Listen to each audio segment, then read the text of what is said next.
Hello दोस्तों, welcome to Meerut classes.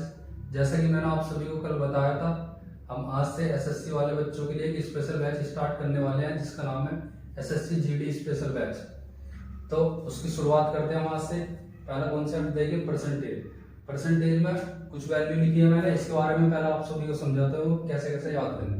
देखिए, माना कोई वस्तु 100 रुपये की है, आपने क्या माने 100 रुपये की है, और उसने क्या कहा इस वस्तु के रेट बढ़ गए 25%। तो ये 25% इसके रेट बढ़ गए तो 25 रुपये बढ़ गए। 100 पे 25% बढ़े तो 25 रुपये बढ़ गए, इसका मतलब कितना होगी 125। अब क्वेश्चन ये पूछा जा रहा है कि बढ़े हुए रेट में कितने परसेंट कम करें कि वो पहले जितनी हो जाए। पहले जितनी मतलब 100 रुपये की हो जाए। तो देखिए, जब आप 100 पे 25 रुपये बढ़ाओगे तो जो बेस है इसका बेस वो कितना बनेगा 100। बेस हमेशा वो बनेगा जो इनिशियल वैल्यू रहेगी, जो प्रारंभिक वैल्यू रहेगी। अब यहाँ से आपको क्या करना है, 25 बढ़े तो इस 25 को 100 पर देखोगे तो 25% आएगा ही। तो यहाँ से कितना बढ़ा 25%। अब देखिए, आपको 25 से करना है ये 100, कितने कम करने तो ये करने पड़ेंगे आपको 25 ही कम करने पड़ेंगे। लेकिन इस बार बेस जो बनेगा वो कितना बनेगा 125। क्यों? क्योंकि आप 125 से कम कर रहे हो, कितना 25। तो यहाँ से 25 से कम करोगे, 125 से कम करोगे 25 को, तो इसे काटोगे 5, ये कितना आ गया 20%। तो देखिए, अगर किसी वस्तु के रेट आप 25% बढ़ाते हो और प्रारंभिक में लाने के लिए कितने, वहीं पहुंचाने के लिए कितने परसेंट कम करने पड़ेंगे, तो कितना आ गया 20। अब देखो, ये वैल्यू बहुत बच्चे ऐसे करके सोल्व करते हैं, लेकिन मैं बता रहा हूँ आपको डायरेक्ट करनी है। डायरेक्ट कैसे? मैंने कुछ वैल्यू लिखी है परसेंटेज की, जो कि इधर लिखी हुई है, वो आप सभी को याद करनी है। एक का मतलब पूरा 100% होएगा, 1/2 मतलब 50%। लेकिन मैं आपको एक दो निकालनी बताता हूँ कैसे निकलेगी। कहीं पे लिख रहा है 1 1 1 छोड़ो, 1/2 लिख रहा हूँ। तो आपको क्या करना है, परसेंट को बनाने के लिए बस 100 से गुना करते हो। तो 100 से जैसे गुना करोगे कितना आ जाएगा 50%। ये सारी वैल्यू ऐसी है, मान ली 1/5 है, इसको आप 100 से गुना करोगे ये कितना आ जाएगा 20%। तो देखिए, बहुत बहुत बच्चे सोचते होंगे कि ये तो हम निकाल लेंगे, लेकिन ये डायरेक्ट याद रखोगे जब ये आपके फायदेमंद रहेगी। निकालने को देखो हर बच्चा निकाल लेगा ही ना, लेकिन जब पेपर में लगाओगे तो हमारे टाइम की वैल्यू है, तो थोड़ी टाइम की वैल्यू याद रखनी है आपको। कैसे? अब देखो, ये वैल्यू याद करनी है आपको। 1/3 का ये मान याद होना चाहिए 33 सही, 1/3 या फिर 1/3 का एक वैल्यू और होती 33 सही 1/3, या आप इसको लिख सकते हो 33.33। तो देखो, एग्जाम में ये भी लिखा हुआ सकता है और ये भी लिखा हुआ सकता है, तो कंफ्यूज नहीं होना बिल्कुल भी कि ये 1/3 का मतलब 33 सही था या और ये लिखा हुआ आ गया एग्जाम में। तो आपको ध्यान देना है दोनों का मतलब एक ही है। जैसे आप इसे सोल्व करोगे तो 0.33 आ जाएगा, तो इसे सोल्व करने के बाद यही आना है। तो दोनों याद रखने वाली। ऐसे 1/4 के लिए 25%, 1/5 के लिए 20, सारी वैल्यू लिखी हुई है, आपको याद करनी है। अब देखो, ये जो लिखा है मैंने कॉन्सेप्ट ऑफ परसेंटेज, ये कैसे लगाना आपको ध्यान दे।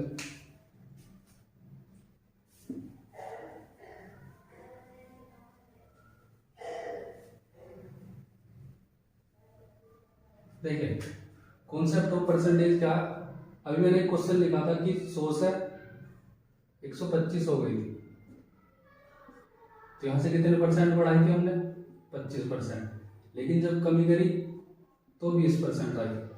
आपको डायरेक्ट वैल्यू सोल्व करनी। कैसा? जो बढ़ी वैल्यू है उसकी आपको वाली वैल्यू याद होनी चाहिए, बटे वाली। कितना था 25%। 25% को आप क्या लिखोगे 1/4। अभी कौन सी वैल्यू थी जो बढ़ी थी, तो आपको बढ़ी वाली के लिए यहाँ पे मैं चिल्ला के दिखा रहा हूँ, बढ़ी वाली के लिए ऊपर को।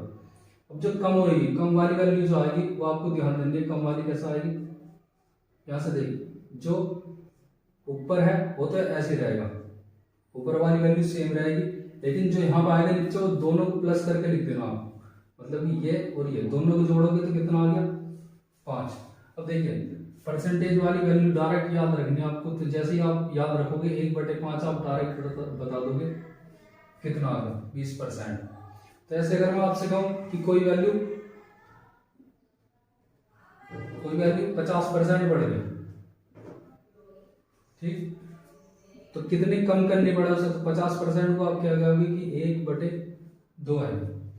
अब ये 1/2 कौन सी वैल्यू होगी, बढ़ने वाली।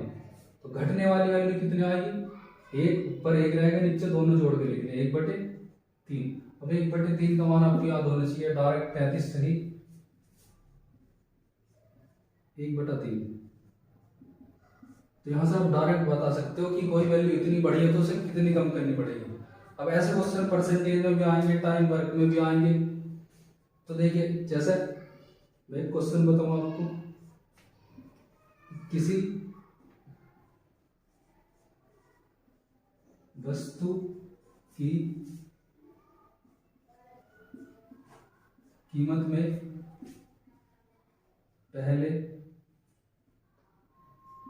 10% की वृद्धि की गई,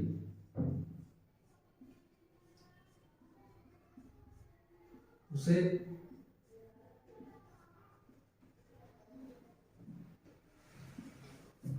प्रारंभिक मूल्य पर ले जाने के लिए कितने प्रतिशत कम करना होगा, ऐसे क्वेश्चन है। देखिए तो आपको डायरेक्ट याद रखना कुछ नहीं, सिर्फ 10% बढ़ी है तो 10%, अभी मैंने आप सभी को समझा 10% का वैल्यू क्या जाएगी 1/10। अब ये कौन सी वैल्यू है, देखिए वृद्धि, वृद्धि का मतलब होगा कि बढ़ना, तो ये बढ़ी है वैल्यू। जैसे ये बढ़ी है तो कम वाली कितनी आ जाएगी, दोनों को जोड़ के नीचे आना, 1/11। अब देखो 1/11 की वैल्यू याद होनी चाहिए आपको, 1/11 कितनी है 9 सही 1/9। डायरेक्ट याद है तो अच्छी बात है, नहीं है तो देखो मैं बताऊंगा कैसे होगी। 9 सही 1/11। अब अगर ये डायरेक्ट याद हो तो आप पेपर में एकदम से लगा दोगे कि क्या आ गया, लेकिन अगर डायरेक्ट याद नहीं है तो आप क्या करोगे, इसमें 100 से गुना करोगे तो ये 100/11। अब इसको सोल्व करोगे तो ये आएगा 9 सही 1/11। तो इतना सारा ना करना पड़ा, इससे अच्छा तुम डायरेक्ट वैल्यू याद रखे तुम्हें कि कोई वैल्यू 10% बढ़ी है तो कम कितनी हो जाएगी 1/11, और 1/11 की वैल्यू आ जाएगी ये। तो देखो इसे क्या कहता है, कॉन्सेप्ट ऑफ परसेंटेज। ऐसा बहुत क्वेश्चन होगा, जैसे तुमने देखो क्वेश्चन में किसी चीनी के मूल्य में 20% की वृद्धि की गई तो खपत में कितने परसेंट की कमी की जाए कि रेट इतने के इतने बने या खर्चा इतना ही बना रहे। तो आपको क्या करना है, ऐसे क्वेश्चनों में डायरेक्ट ये लगाना है concept of percentage. Concept of percentage लगाओगे तो आपके क्वेश्चन बहुत जल्दी होंगे, एकदम टाइम की बहुत बचत होगी। देखिए क्वेश्चन लिखा है मैंने आप सभी के सामने, इसको सोल्व करते हैं। यदि किसी वस्तु का प्रारंभिक मूल्य 200 रुपए है और बाद में उसके मूल्य में 25% की वृद्धि हो जाती है, तो क्वेश्चन यह है कि किसी वस्तु को, किसी व्यक्ति को अपनी खपत में कितने प्रतिशत की कमी करनी होगी कि उसका खर्चा समान बनाए। समान मतलब कि उसका खर्चा ना बढ़े, इतना का इतना ही रहे। तो देखिए इसमें जो ये 200 दिया है, 200 आप सभी को सिर्फ घुमाने के लिए दिया है, इसमें कुछ नहीं है 200 के मतलब। तो आप सभी क्या करना, सिर्फ इस पर परसेंटेज पर ध्यान दिए और दूसरा इस वृद्धि पर। तो कितने परसेंट की वृद्धि हुई 25%। अभी मैंने आप सभी को क्या बताया कि 25% क्या लिखोगे 1/4। 1/4 कौन सी वैल्यू है, देखिए यहाँ पे क्वेश्चन में लिखा हुआ मिलेगा। तो कितनी हुई है, ये वृद्धि हुई है। तो कमी कितने परसेंट की करनी चाहिए उसे, तो कमी के लिए ऊपर का सेम रहेगा और नीचे दोनों को जोड़ के लिखोगे तो कितना आ गया 5। तो इसकी वैल्यू क्या थी 1/5, इसका मतलब क्या था 20%।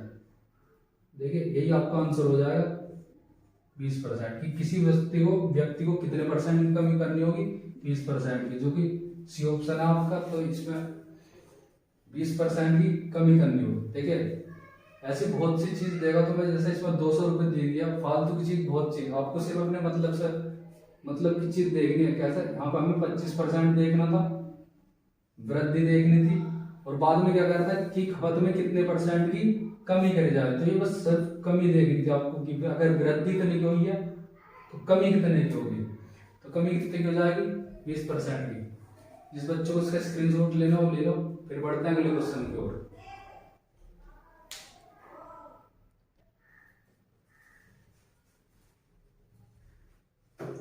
देखिए एक और क्वेश्चन लिया है मैंने आप सभी के सामने।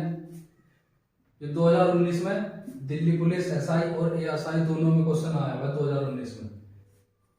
तो देखिए इसमें क्या रहा है, यदि ए की आय बी की आय से 40% अधिक हो तो बी की आय ए की आय से कितने परसेंट कम है। अब देखो बहुत बच्चे इसको अपने आप भी कर सकते हैं, जो मैंने आपको कॉन्सेप्ट सिखाया उससे, लेकिन जिससे नहीं होगा देखिए एक बार और समझिए। 40% है,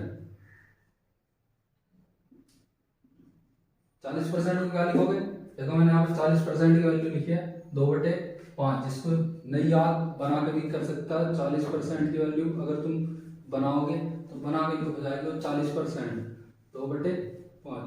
40% को बनाओगे तो यहाँ से आ जाएगा, इसे काटो तो 2/5, तो 2/5 40% का आपको बना के आ जाएगा। नहीं तो डायरेक्ट याद रखना है, डायरेक्ट याद रखोगे तो जल्दी हो जाएगा। अब हमने क्या करा, इसकी वैल्यू कितनी मान ली 2/5, तो ये 2/5 आ गया। ये कौन सी वैल्यू है, देखिए यहाँ पे अधिक मिलेगा, कभी अधिक मिलेगा लिखा हुआ, कभी वृद्धि मिलेगा, कभी लिखेगा कि बढ़ा है तो आपको घटाना कितना पड़ेगा।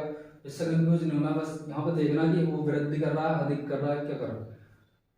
तो 40% कौन सी होगी, अधिक वाली वैल्यू।